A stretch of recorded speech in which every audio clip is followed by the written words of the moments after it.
Oxygen युक्त क्रियात्मक समूह पर आधारित कार्बनिक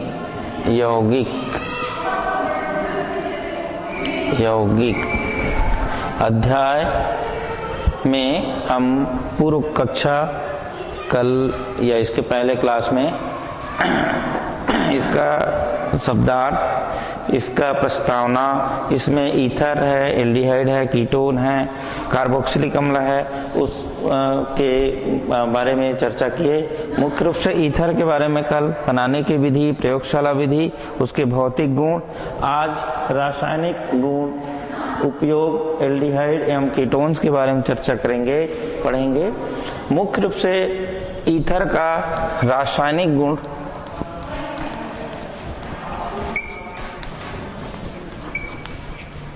इसको 3 भागों में बांटा गया है। पहला कार्बन, ऑक्सीजन, कार्बन जो बंध है, इसमें विखंडन, बंध के विखंडन के कारण उत्पन्न अभिक्रिया के कारण अभिक्रिया। नंबर दूसरा ऑक्सीजन परमाणु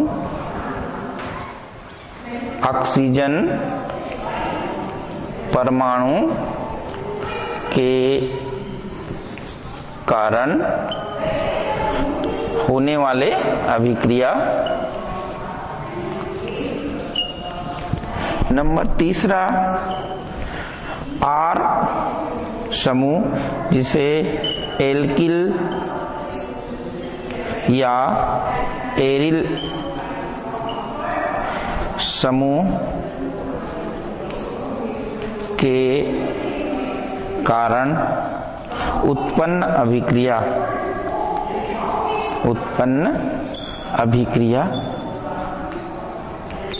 के बारे में रासायनिक गुण का अध्ययन करेंगे।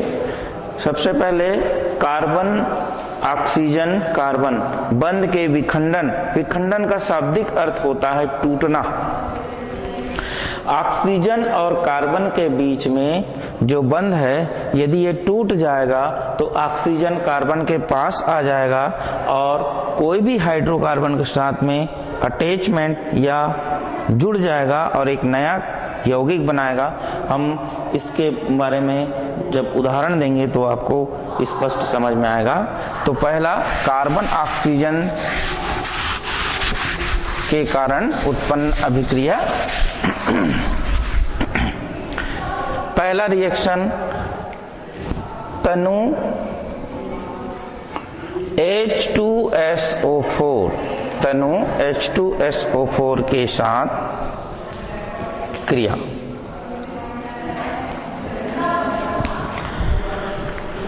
कोई भी ईथर ले लेते हैं, C2H5O C2H5 डाईएथिल ईथर का क्रिया H2SO4 तनु H2SO4 के साथ कराते हैं पानी की उपस्थिति में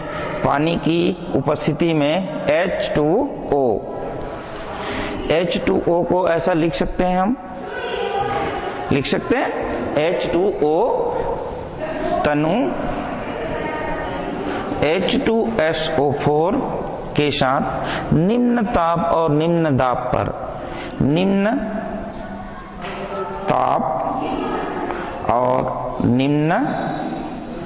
दाब पर क्रिया कराते हैं तो हमको दो अणु एल्कोहल के प्राप्त हो जाते हैं। देख लीजिएगा, एक हाइड्रोजन इसके साथ आया, ये OH इसमें आ गया और दोनों 1 और 2 C2H5OH, एक OH हुआ और दूसरा H, 2 OH हुआ। यदि हम 2 से गुणा कर देते हैं तो 2 अणु एथिल एल्कोहल के प्राप्त हो गया। ठीक है, अर्थात एथिल एल्कोहल का प्राप्त हुआ। अब हम इसमें दूसरा अभिक्रिया सांद्र H2SO4 के साथ अभिक्रिया कराते हैं, के साथ, तो हमको C2H5O C2H5 इसको डाई एथिल ईथर कहते हैं, धन सांद्र H2SO4। सांद्र H2SO4 इसको हम इस प्रकार से भी लिख सकते हैं, HSO4H लिख सकते हैं। ये सांद्र हुआ HSO4H, that means H2SO4 sulphuric अम्ल होता है। ये इसके साथ कराते हैं हमें C2H5HSO4 और C2H5OH प्राप्त होता है। दो प्रोडक्ट प्राप्त होता है, C2H5HSO4 धन C2H5OH। एथिल हाइड्रोजन सल्फेट तथा C2H5OH को एथिल एल्कोहल कहते हैं। अब आपको स्पष्ट मैं बता दूं, कार्बन ऑक्सीजन कार्बन बंध के विखंडन के कारण कैसे ये विखंडन का मतलब होता है टूटना, कैसे टूटा है। कार्बन और ऑक्सीजन के बीच में जो बंध है, दैट मीन्स ये बंध है, ये टूट गया तो ये ऑक्सीजन जो है सीधा सीधा कार्बन अणु के द्वारा जुड़ गया, इस कार्बन के साथ जुड़ा तो कितने हो गए कार्बन, उसमें 4 कार्बन हुआ, 2 दूने 4 हुआ। इसका मतलब ये है स्पष्ट, कार्बन और ऑक्सीजन के बीच में जो बंध था वो टूट गया या विखंडन हो गया और एक नया प्रोडक्ट प्राप्त हुआ, उत्पाद प्राप्त हुआ, जिसको हम एथिल अल्कोहल के नाम से जानते हैं। तीसरा अभिक्रिया अपचयन करते हैं, रासायनिक गुण अपचयन, ईथर के अपचयन।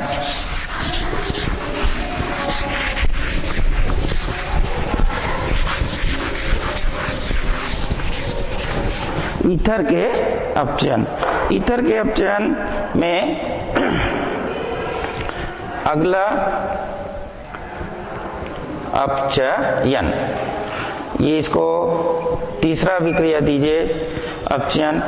ईथर के अपचयन, जब भी किसी का अपचयन होता है तो नवजात हाइड्रोजन के द्वारा अपचयन होता है और एकाध अपचायक पदार्थ की उपस्थिति में अपचयन होता है। C2H5O C2H5 die ethyl ether का अपचयन नवजात हाइड्रोजन को इस प्रकार से लिखते हैं और इसके अधिक मात्रा मतलब 4 अणु लेते हैं नवजात हाइड्रोजन के, और कोई भी अपचायक पदार्थ, मान लीजिए हैलोजन अम्ल, हाइड्रोजन आयोडाइड की उपस्थिति में ये अपचायक है, तब जाके ईथर का अपचयन होगा, ईथर का अपचयन होता है। अर्थात हम समझ सकते हैं इसमें जो अपचयन होगा वो प्रोडक्ट जो बनेगा वो एल्केन प्राप्त होगा। एल्केन देख लीजिए कितने कार्बन है, 2 और 2, 2 4, अर्थात C2 4 हो गया, या सीधा सीधा आप जो है ना C4 भी लिख सकते हैं, ठीक है, और H4 देख लीजिए हाइड्रोजन कितने हैं, 10 और 4 14, अभी 4 दूने 8 हाइड्रोजन बचा, उपयोग हो गया। कितने हाइड्रोजन बचा है, अभी कितने हाइड्रोजन बचा है देख लीजिए, 4 5 9 5 14, 14 में कितने हाइड्रोजन, अभी 4 दूने 8 हाइड्रोजन आया, तो 8 हाइड्रोजन उपयोग हुआ है, 14 में कितना बचेगा, 6 बचेगा ना, 6 हाइड्रोजन बचा। और ऑक्सीजन कितने ऑक्सीजन बचा है, ऑक्सीजन कितने ऑक्सीजन है, 1 ऑक्सीजन है।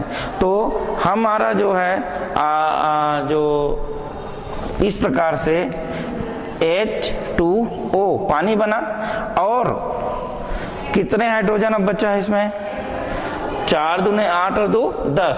अभी आपके पास में कितने हाइड्रोजन उपयोग हुआ है, 5 5 10 4 14, और 8 और 2 10, 4 हाइड्रोजन बचा, अर्थात 2H2, 2H2 माने 2 अणु हाइड्रोजन के गैस के रूप में ये ऊपर निकल जाता है। ठीक है, इस प्रकार से कोई भी अपचायक की उपस्थिति में नवजात हाइड्रोजन के साथ में डाई एथिल ईथर का अपचयन होता है तो हमको एल्केन प्राप्त होता है। ये कौन सा एल्केन होगा बेटा? C4H8। क्या होगा? C4, 4 कार्बन वाले एल्केन का नाम क्या होगा? ब्यूटेन, है ना। तो ये जो है ब्यूटेन प्राप्त होगा।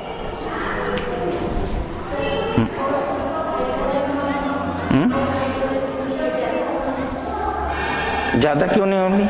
यहाँ एक्चुअल में अपचयन होता है तो डाई एथिल ईथर जो है 4 हाइड्रोजन में अपचयित होता है और कोई भी अपचायक की उपस्थिति में। यदि हम 3 लेंगे तो इसमें जो अपचायक जो की मात्रा है उसको बदलना पड़ेगा। ये दूसरा कोई अपचायक लेंगे तो ये अपचयन नहीं होगा, अर्थात हाइड्रोजन आयोडाइड जो अपचायक है उसकी उपस्थिति में 4 नवजात हाइड्रोजन की आवश्यकता होती है, इसलिए 4 नवजात हाइड्रोजन लिए हैं। कोई दूसरा जैसे ईथर है, सपोज दैट आपको बताऊं कोई एरोमेटिक ईथर लेते हैं CH3O C6H5, तो उस ईथर में हम जो है 2 हाइड्रोजन, दैट मीन 2 नवजात हाइड्रोजन लेंगे तो वो इजीली माने बहुत जल्दी अपचयन हो जाता है और उससे प्राप्त जो होगा वो बेंजीन प्राप्त होगा। क्या होता है? बेंजीन। बेंजीन भी हमारा एल्केन होता है C6H6। ठीक है, तो इस प्रकार से ये अपचयन होता है। क्या बना हमारा? एल्केन प्राप्त हुआ, ब्यूटेन। ये नंबर दूसरा जो होगा PCl5 से क्रिया कराते हैं। PCl5 का नाम कोई जानते हैं तो बताइएगा। PCl5 से अभिक्रिया, इसको किस नाम से जानेंगे? एनीवे कोई भी नहीं मालूम। इसको फास्फोरस 5 है इसलिए पेंटा कहते हैं, और Cl है इसलिए क्लोराइड कहते हैं। फास्फोरस पेंटा क्लोराइड से अभिक्रिया। आपको बता दूं, हमेशा ध्यान रखिएगा, जब भी फास्फोरस पेंटा क्लोराइड से अभिक्रिया होता है हमेशा ध्यान रखिए, कोई भी किसी के साथ भी कार्बनिक यौगिक के साथ अभिक्रिया करे, कौन? फास्फोरस पेंटाक्लोराइड, POCl3 बनेगा बनेगा बनेगा, POCl3 बनेगा। आंख मूंद के वो प्रोडक्ट बना दीजिए, POCl3 माने फास्फोरिल क्लोराइड जिसको कहते हैं, बनेगा निश्चित रूप से। तो किसका अभिक्रिया कराएं? PCl5 से ईथर का अभिक्रिया कराएं तो C2H5O C2H5। किसका अभिक्रिया कराएं? PCl5। इसका नाम क्या होगा? इसका नाम क्या होगा? क्या बताया मैंने अभी? Yes, phosphorus pentachloride. इसमें जो प्रोडक्ट बनता है POCl3, ध्यान रखिएगा, कोई भी कार्बनिक यौगिक यदि PCl5 से क्रिया करता है तो निश्चित रूप से POCl3 बनेगा।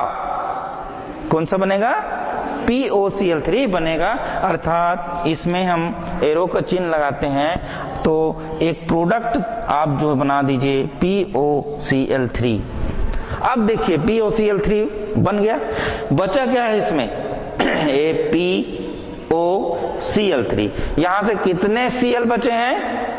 यहां कितने Cl बचे? 2 Cl बचा है ना, तो ये 2 Cl बच गया। अब देखिए ये ऑक्सीजन चला गया है तो C2H5 और C2H5 बचा है, मतलब C4H10 और Cl2।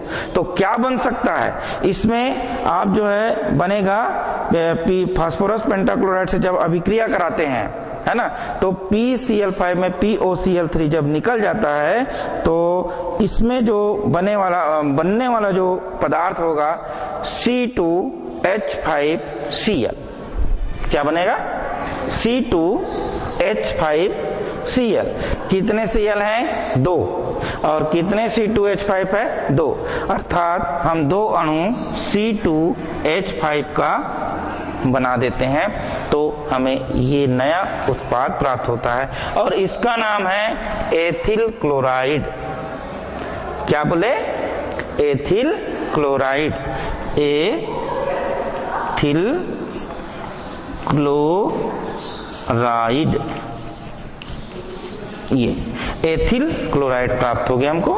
अर्थात फास्फोरस पेंटाक्लोराइड से जब भी अभिक्रिया होगा, कोई भी प्रोडक्ट में POCl3 पहले बना दीजिएगा और बचे हुए जो है आप जो उत्पाद है उसको लिख दीजिएगा POCl3, दैट मीन्स Cl2 बचा है, तो ये Cl2 2 अणु बचा, C2H5 2 अणु बचा। इस प्रकार से 2 अणु C2H5 का Cl का प्राप्त हो गया हमको एथिल क्लोराइड के नाम से। अब अगला जो रिएक्शन है वो निर्जलीकरण। कल आपको मैंने निर्जलीकरण क्या होती है उसके बारे में बताया। आप उस शब्द का या निर्जलीकरण का मतलब समझते होंगे। क्या होगा निर्जलीकरण? मीन्स निर्जलीकरण, निर्जलीकरण। मैंने कल इस शब्द का अर्थ बताया था आपको।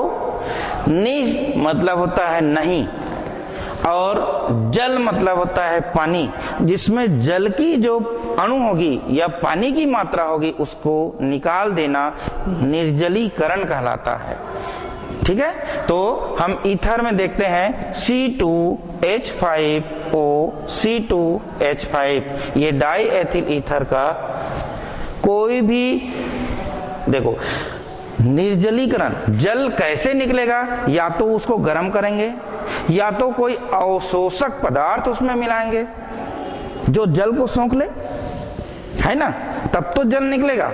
आप जल को पानी को रख दोगे तो निकल जाएगा? नहीं निकलेगा।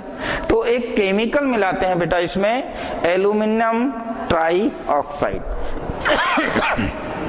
अवशोषक होता है ये Al2O3, एल्यूमिनियम ट्राइऑक्साइड।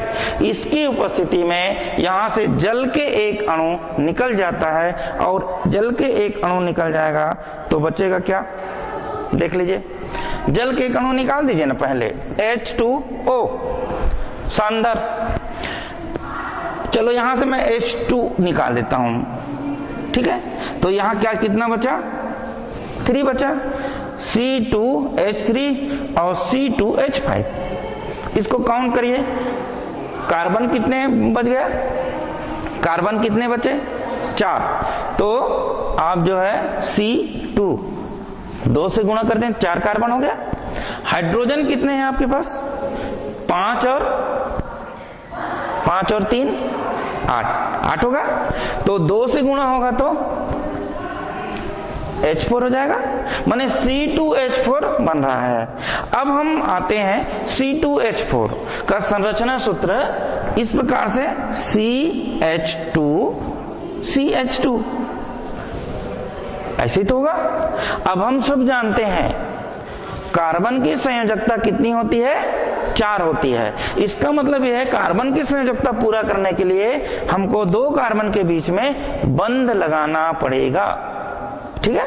तो इसमें मैं अलग से आपको इसको ऐसे करके बताऊं तो एक हाइड्रोजन और एक हाइड्रोजन, दैट मीन्स एक और एक।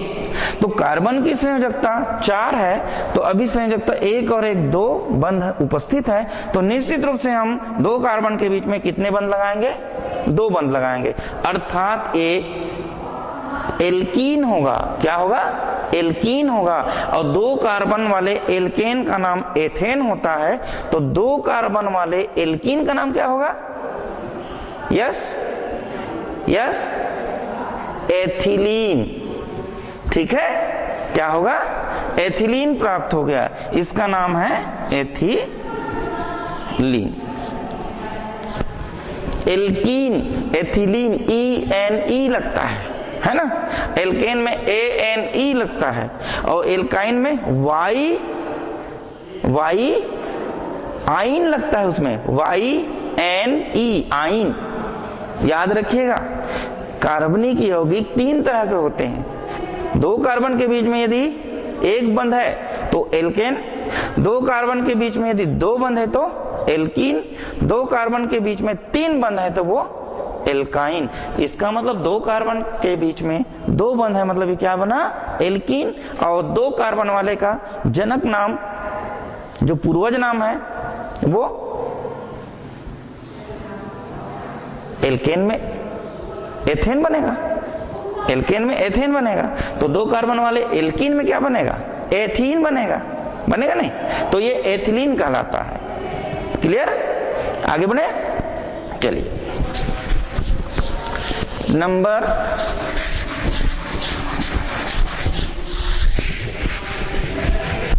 रासायनिक गुण में अभिक्रिया। ये जितने भी अभिक्रिया हमने देखा, ये कार्बन ऑक्सीजन कार्बन, ठीक है, कार्बन ऑक्सीजन कार्बन के बीच में जो बंध था, कार्बन और ऑक्सीजन के बीच में जो बंध था, उसके विखंडन से, टूटने से कहना चाहिए, वो अभिक्रिया उपस्थित हुआ। नंबर दूसरे प्रकार के जो रासायनिक अभिक्रिया होते हैं, वो ऑक्सीजन परमाणु के कारण उपस्थित अभिक्रिया। तो नंबर पहला, इसका जो पहला अभिक्रिया है, उस अभिक्रिया को हम कहते हैं अकार्बनिक अम्लों से अभिक्रिया कराते हैं। अकार्बनिक अम्ल, आपको मालूम होगा कार्बनिक अम्ल और अकार्बनिक अम्ल।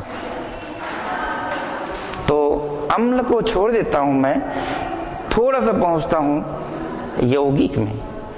अकार्बनिक यौगिक, जैसे हम कार्बनिक यौगिक के बारे में कल मैंने बताया, वे यौगिक जिसमें या जिनमें कार्बन परमाणु उपस्थित हो, कार्बनिक यौगिक कहलाएगा।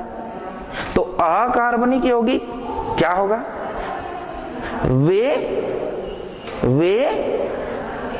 यौगिक या वे पदार्थ जिसमें कार्बन नहीं पाया जाता। अ मतलब नहीं, कार्बनिक मतलब कार्बन, जिसमें कार्बन नहीं पाया जाता, उसको क्या कहेंगे, उसको क्या कहेंगे, अकार्बनिक यौगिक कहेंगे। तो अकार्बनिक अम्ल, अम्ल कोई भी अकार्बनिक पदार्थ, उसके हाइड्राइड को उसके अम्ल कहते हैं। कल भी बताया था मैंने, उसके हाइड्राइड को उसके अम्ल कहते हैं। उदाहरण के लिए हैलोजन परिवार में 17वें समूह में आते हैं, किसमें, आवर्त सारणी में। तो क्या क्या है, 5 सदस्य रखे हुए हैं ना उसमें। सबसे ऊपर में फ्लोरीन, फिर क्लोरीन, फिर ब्रोमीन, फिर आयोडीन, फिर एस्टेटिन। तो ये जो हैलोजन है, उसके जो हाइड्राइड है, वो सभी अम्ल कहलाते हैं। उदाहरण के लिए मैं आपको बताता हूं, HCl हाइड्रोक्लोरिक अम्ल बोलते हैं ना, इसका मतलब Cl जो है हैलोजन परिवार का है, और इसका हाइड्राइड जो है HCl बना, तो ये अम्ल हो गया। तो इसका पहले जो रासायनिक अभिक्रिया ऑक्सीजन परमाणु के साथ में हम कराते हैं, ईथर की जो अभिक्रिया अकार्बनिक अम्लों के साथ। तो पहला है अकार्बनिक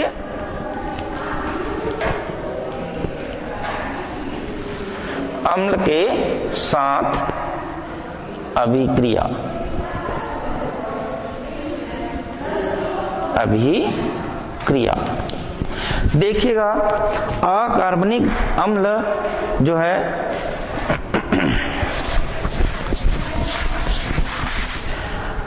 HF अकार्बनिक अम्ल है, HCl अकार्बनिक अम्ल है, HBr अकार्बनिक अम्ल है। कोई भी किया अकार्बनिक अम्ल के साथ यदि हम ईथर का क्रिया कराते हैं तो हमको एक लवण प्राप्त होता है, जिस प्रकार से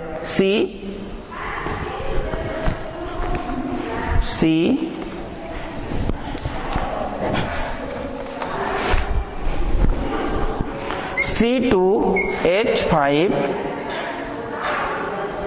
इसको कोष्टक में बंद कर देता हूं मैं, ट्वाइस से गुणा कर देता हूं और एक ऑक्सीजन से, तो क्या ये डाई एथिल ईथर कहलाएगा, डाई एथिल ईथर कहलाएगा।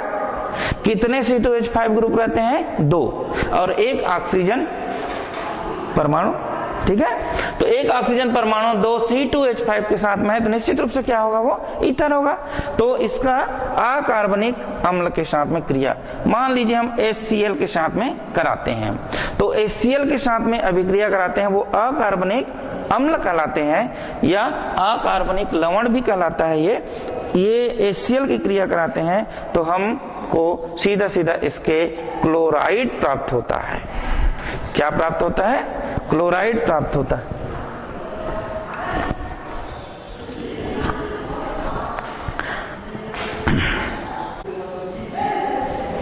हमने अकार्बनिक अम्लों के साथ अभिक्रिया बता रहे थे। C2H5 होल ट्वाइस मतलब 2 के साथ गुणा हुआ है वो, ये डाई एथिल ईथर है, die ethyl ether.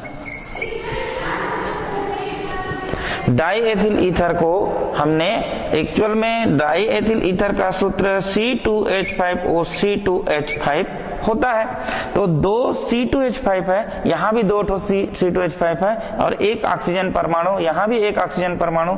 Die ethyl ether को हम इस प्रकार से भी लिख सकते हैं, इसलिए ये भी डाई एथिल ईथर है। इसका अकार्बनिक अम्ल ये हाइड्रोक्लोरिक अम्ल है, इसके साथ अभिक्रिया होता है तो एक लवण प्राप्त होता है, संयुक्त उत्पाद प्राप्त होता है, ये C2H5 ऑक्सीजन जो है हाइड्रोजन ऑक्सीजन के साथ में संयोग हो जाता है, और OH ये जैसे तैसे यहाँ आ जाएगा C2H5 होल ट्वाइस लिख दिया हमने, और ऑक्सीजन के साथ हाइड्रोजन संयोग कर लिया, OH बना, और ये बड़े कोष्ठक के अंदर बंद होता है और एक आयन, ये धन आयन ग्रहण करता है। इसी प्रकार से Cl माइनस आयन ग्रहण करता है, इसको आयनिक लवण कहलाता है। इस प्रकार से आयनिक लवण हम किसी भी अकार्बनिक अम्ल के साथ क्रिया कराते हैं तो प्राप्त होता है। इसका वास्तविक में जो नाम होगा डाई एथिल हाइड्रोक्सिल क्लोराइड कहलाता है। डाई एथिल हाइड्रोक्सिल क्लोराइड 2 आयनों के लवण है, ये माध्यमिक उत्पाद भी कहलाता है। Die ethyl hydroxyl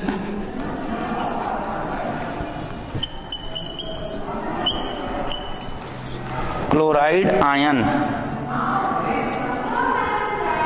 chloride ion कहलाता है। नंबर दूसरा, ऑक्सीजन परमाणु के कारण उपस्थित। अब देखिए इसमें जो दूसरा ईथर में, डाइएथिल ईथर में ऑक्सीजन परमाणु के कारण जो अभिक्रिया हो रहा है, वास्तविक में कहना चाहिए इस ऑक्सीजन परमाणु हाइड्रोजन को अपने में अटैच कर रहा है, जोड़ रहा है, इसलिए कहना चाहिए ऐसे अभिक्रिया को ऑक्सीजन परमाणु के कारण उत्पन्न अभिक्रिया कहते हैं। और स्पष्ट नंबर आगे उसमें पता चल जाएगा हमको। अगला कहना चाहिए उसमें अभिक्रिया देते हैं।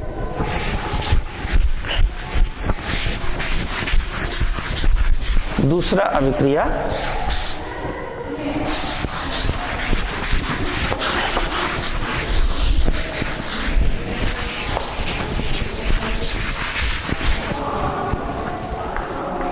अभिक्रिया ऑक्सीकरण। ऑक्सीकरण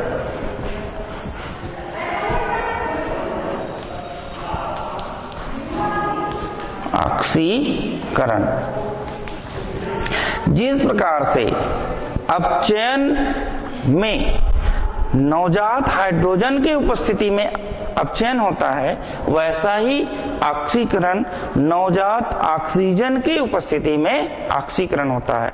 बशर्त यह है कि कोई ऑक्सीकारक उस अभिक्रिया में उपस्थित होता है। उदाहरण के लिए लेते हैं हम डाई एथिल ईथर का सूत्र होगा C2H5O C2H5। Die ethyl ether, इसमें नवजात ऑक्सीजन के साथ अभिक्रिया करते हैं, तो नवजात ऑक्सीजन यहाँ के ऑक्सीजन के साथ में अभिक्रिया हो जाएगा और जो प्रोडक्ट हमको प्राप्त होगा वो बन जाएगा। ये भी एक प्रकार का माने प्रेरणिक प्रभाव माने ऑक्सीजन परमाणु में जो लोन पेयर ऑफ इलेक्ट्रॉन है, एकाकी इलेक्ट्रॉन युग्म है, उसके कारण कहना चाहिए ये एक उत्पाद प्राप्त होगा, ये C2H5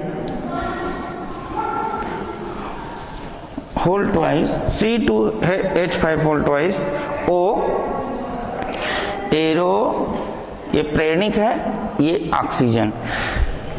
इसमें इसका शाब्दिक अर्थ यह है, इस ऑक्सीजन परमाणु के पास में 2 जोड़ी एकाकी इलेक्ट्रॉन युग्म है और ये सीधा सीधा कार्बन परमाणु के साथ में अटैच है, जुड़ा हुआ है।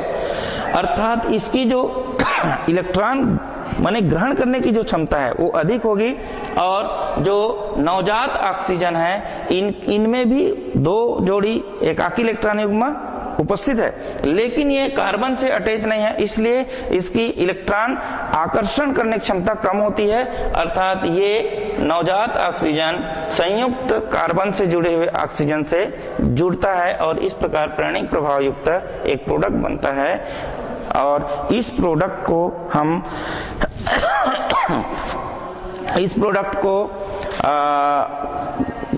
का नाम हम परऑक्साइड कहते हैं। इसको संयुग्मित रूप में ये डाई एथिल का परऑक्साइड कहलाता है। डाई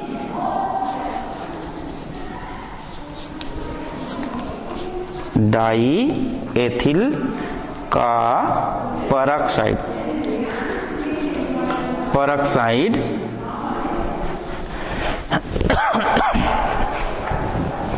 डाई एथिल का परऑक्साइड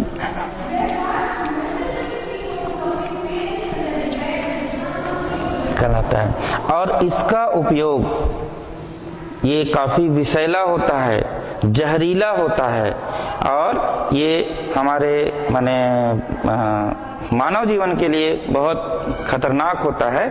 डाई एथिल का परऑक्साइड जो है ये ऑक्सीकरण में उपस्थित ये क्रिया होता है। अगला रिएक्शन नंबर तीसरा अभिक्रिया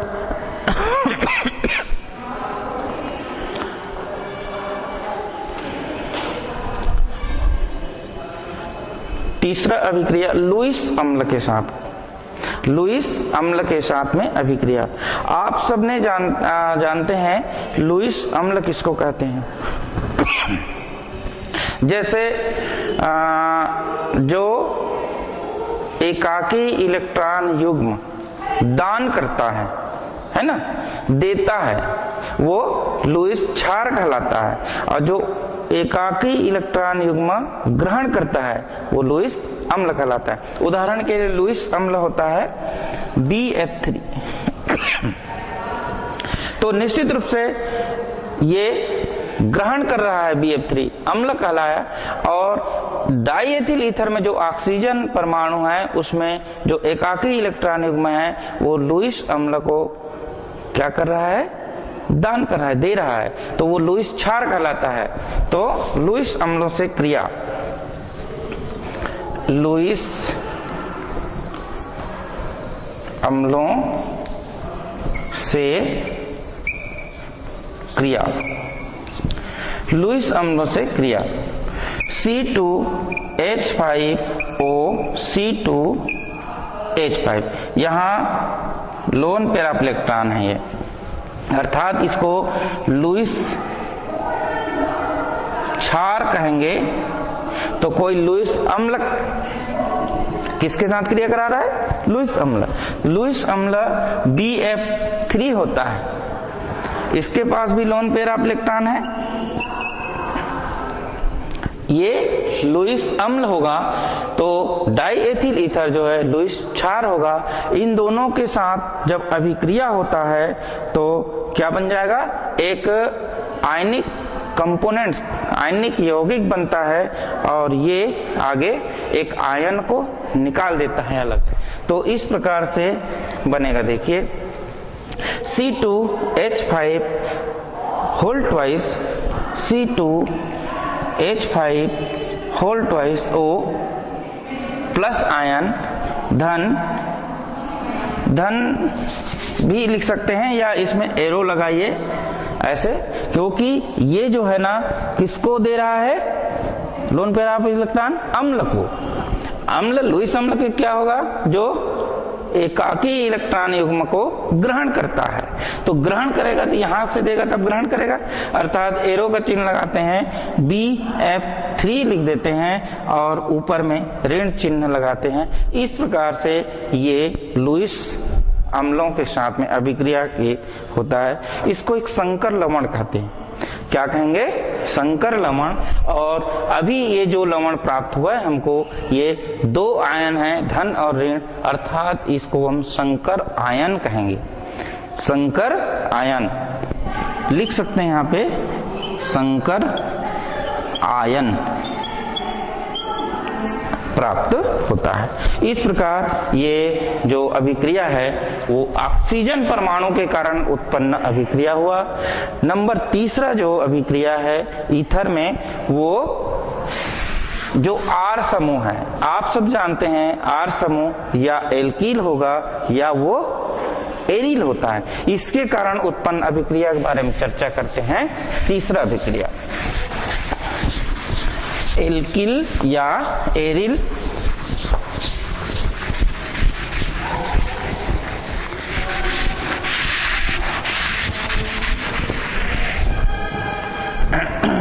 आर कोष्टक में लिख देते हैं, एल्किल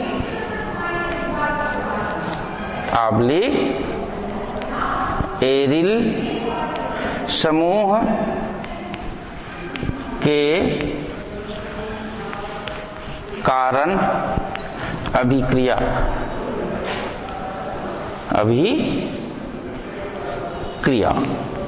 देखते हैं। इसमें कौन सा ऐसा अभिक्रिया एल्किल समूह या एरिल समूह के कारण हमको उत्पन्न होता है। पहला जो अभिक्रिया है दहन, पहला अभिक्रिया इसमें दहन। आप सब लोग जानते हैं दहन, दहन को हिंदी में माने उसकी शब्द का अर्थ क्या होगा। दहन मीन्स जलाना, जलना नहीं, जलाना है ना। दहन मतलब जलाना। तो इसको हम जलाते हैं, किसको, ईथर को। किसकी उपस्थिति में जलेगा, कोई भी चीज ऑक्सीजन की उपस्थिति में जलता है। तो डाई एथिल ईथर को यदि हम जलाते हैं या दहन करते हैं, किसकी उपस्थिति में, ऑक्सीजन की उपस्थिति में, वो भी ऑक्सीजन की अधिकता में जलाएंगे तब वो जो है जलता है। तो C2H5O C2H5 ये डाई एथिल ईथर है। किसकी उपस्थिति में जलाएंगे, ऑक्सीजन। इसकी अधिक अणु ले लेंगे, चलो 6 अणु लीजिए ऑक्सीजन का, ठीक है। तो 6 अणु लेते हैं ऑक्सीजन का, तो C2H5O C2H5 का दहन हो जाता है, जल जाता है। और कोई भी चीज जब जलता है तो देखिएगा उसकी जो मॉर्फोलॉजी मतलब एक प्रकार का जो बॉडी का स्ट्रक्चर है वो टोटल बदल जाता है। आप सब कहना चाहिए यदि हम जल जाएंगे आग से, क्या ऐसे हम रहेंगे 5 फीट का है, हमारा ना स्किन मतलब चमड़ी दिखेगा, न हेयर दिखेगा, न कपड़ा रहेगा, न कुछ नहीं। कुल मिला के हम 1 फीट भी हो सकते हैं, आधा फीट भी हो सकते हैं, या टोटल राख भी हो सकते हैं। वैसा ही कहना चाहिए, ये टूट जाता है, ध्वस्त हो जाता है। कैसे ध्वस्त होगा, किसकी उपस्थिति में ध्वस्त होता है, इसको हीट करेंगे तब तो। ये संकेत किसका है, हीट मतलब उष्मा, गर्म करते हैं, जलाते हैं, वो ऑक्सीजन की उपस्थिति में। तो क्या प्रोडक्ट बनता है, देखिएगा, कोई भी चीज को आपने जलाते हैं तो वहां से क्या निकलता है, वहां से क्या निकलेगा? गर्मी निकलता है, गर्मी निकलता है, जिसको आप भाप कहते हो, निकलता है ना। भाप में देखना कितना गर्मी रहता है, और भाप जब वेपर बन के वाष्प बन के ऊपर जाता है तो वो उसको ठंडा करते हैं, क्या प्राप्त होता है? पानी। दैट मीन्स H2O जो है भाप बन के ऊपर उड़ जाएगा। दूसरा चीज, आप जब हम कोई भी चीज को जलाते हैं, स्वयं जलते हैं, तो एक काला काला धुआं निकलता है, निकलता है।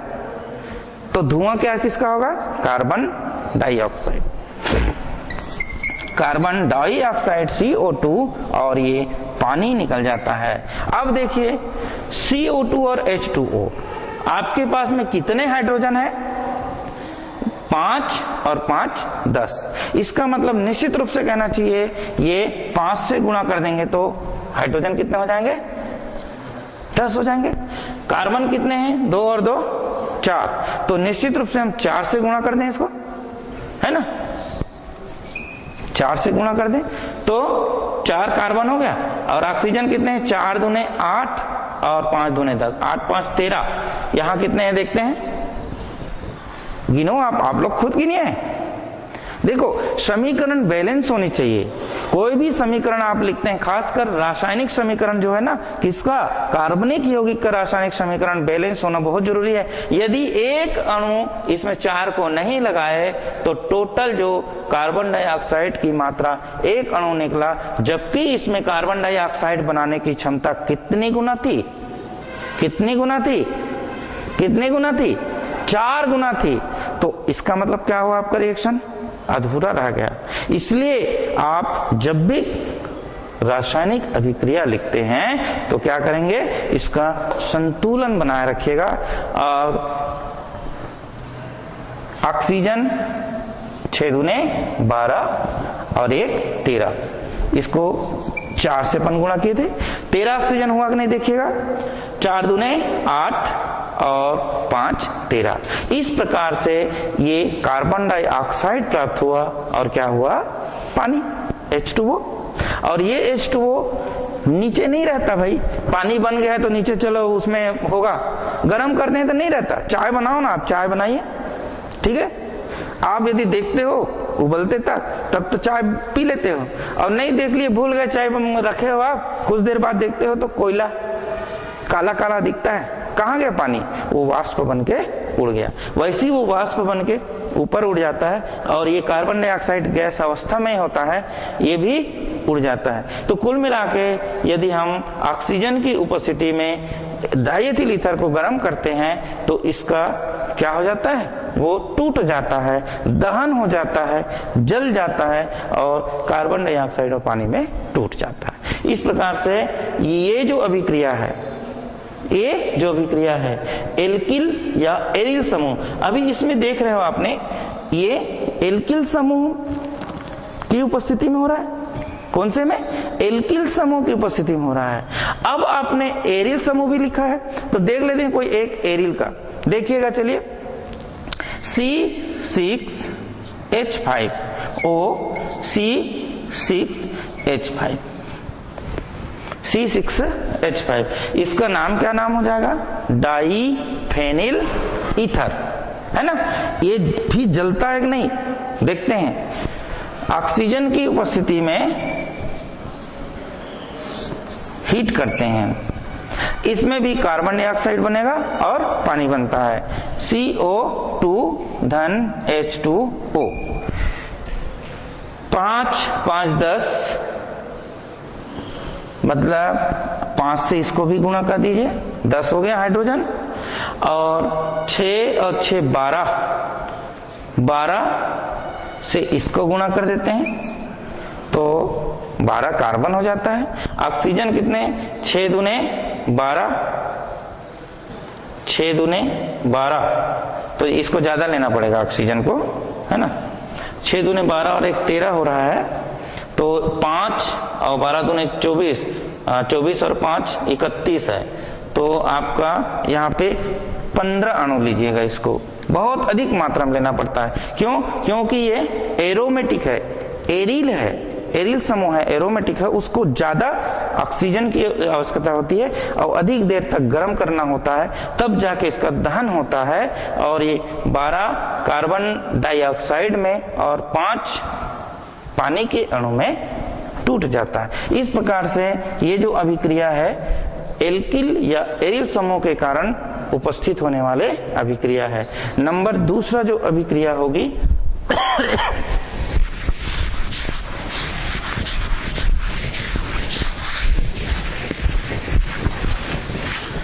नंबर दूसरा अभिक्रिया का नाम है हैलोजनीकरण। हैलोजनीकरण, हैलोजनीकरण। ये सबसे पहले मैं ये हैलोजनीकरण का मतलब समझाता हूं या बताता हूं। हैलोजन और करण, करण मतलब होता है के साथ जुड़ना या के साथ में आना या के साथ में रहना, करण मतलब। दूसरा पहला शब्द क्या है? हैलोजन। हैलोजन आप थोड़ी देर आवर्त सारणी में आ जाइए और आवर्त सारणी में जब आते हैं तो आप एक खड़े लाइन और एक क्षैतिज लाइन, ये 2 वर्ग में बांटा है। जो खड़े लाइन है उसको समूह कहा है या ग्रुप कहा है और जो क्षैतिज लाइन है उसको आवर्त कहा या पीरियड कहा है। तो जो समूह है 0 समूह से लेके कहां तक गया है? 18वें समूह तक गया है। और आपके आवर्त जो है 1 से 7 आवर्त होता है, तो सीधा 17वें समूह में आ जाते हैं। तो 17वें समूह में मैंने अभी भी आपको बताया था हैलोजन परिवार उसी को कहते हैं। हैलोजन का मतलब लवण बनाना कहते हैं। तो हैलोजनीकरण मतलब जो हैलोजन परिवार है उसका डाईएथिल ईथर या ईथर के साथ में जुड़ना, ये हैलोजनीकरण कहलाता है। एग्जाम्पल के लिए लेता हूं C2H5O C2H5। यहां पे HV दैट मीन सूर्य की प्रकाश की उपस्थिति में, अंधेला में ये रिएक्शन नहीं होता, सूर्य की प्रकाश की उपस्थिति में ये Cl2, क्या Cl2 मतलब क्लोरीन की अभिक्रिया होती है। तो C2H5O Cl CH3 और HCl निकल जाता है। कहां का HCl निकला? इसका एक हाइड्रोजन निकला। अभी कितने हाइड्रोजन बच गया? 4। देख लो 3 और 1 4 हाइड्रोजन है। इसका नाम होगा डाईएथिल मोनोक्लोरो ईथर, या इसको इस नाम से भी पुकारते हैं alpha monochloro diethyl ether, diethyl ether इस नाम से। इसका पुनः कहना चाहिए हैलोजिनेशन होगा तो alpha dash dichloro diethyl ether बनेगा। इस प्रकार से हैलोजनीकरण होता है। इस प्रकार हमने ईथर के रासायनिक गुण के अंतर्गत डाई एल्किल ईथर मुख्य बिंदु, रासायनिक गुण, उसका उपयोग एल्डिहाइड एवं कीटोन्स में, रासायनिक गुण में ऑक्सीजन परमाणु में उपस्थित रासायनिक अभिक्रिया के बारे में अध्ययन किया और एल्किल और एलिल समूह के कारण उपस्थित अभिक्रिया के बारे में अध्ययन किया। धन्यवाद।